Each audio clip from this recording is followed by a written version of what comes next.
It probably won't come as a surprise that weather conditions and wildfires are related.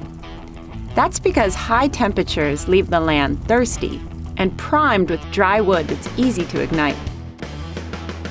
2006 was one of the biggest fire years in recent history. You might remember the huge fires in Washington State and Northern California.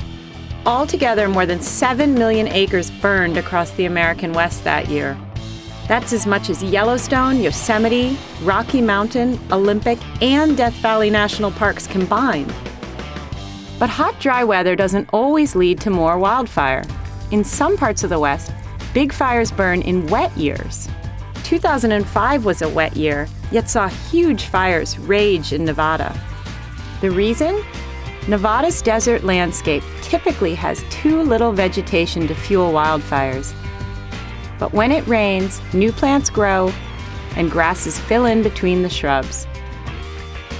Come summer, the extra plant growth provides enough fuel to spread a big fire.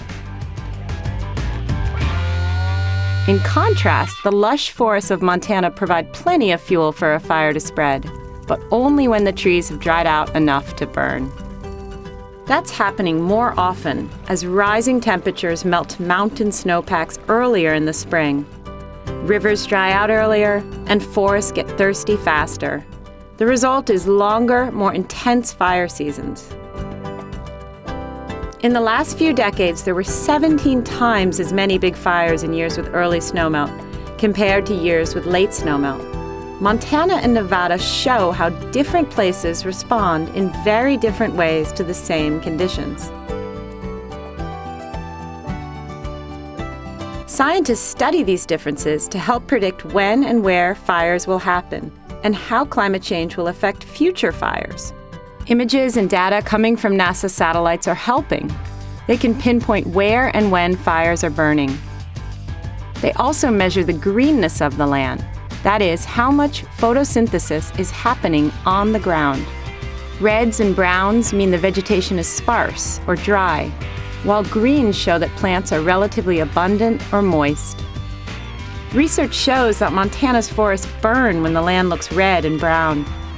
Nevada's scrub burns when the color is green. In the future, as the climate warms, scientists expect to see less of that green. In the Southwest, which is already suffering from over a decade of drought, some lands may simply become too barren to burn. But in the forested lands of the West, warming temperatures are likely to bring more big fire. This is Nicole Heller with Climate Central.